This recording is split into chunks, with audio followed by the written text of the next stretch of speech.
Tad, kad glazūra kārta ir uzlikta virsū, tad attiecīgi mēs dodamies viņu nocietināt. Ejam?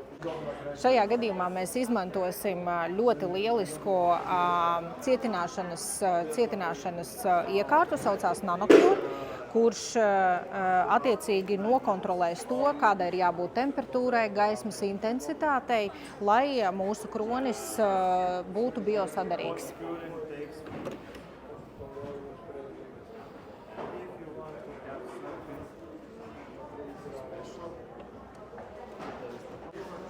Un attiecīgi mēs izvēlamies to materiālu, kurā mēs esam printējuši. Šajā gadījumā tas ir Sprintrayonics, un šeit jau ir iekļauts iekšā pilnībā visi protokoli cietināšanai. Mums par to nav jādomā. Ja? Uzspiežam šo.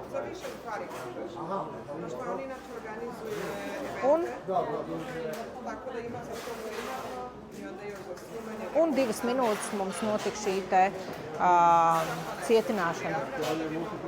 Tātad mūsu kronis ir nocietinājies.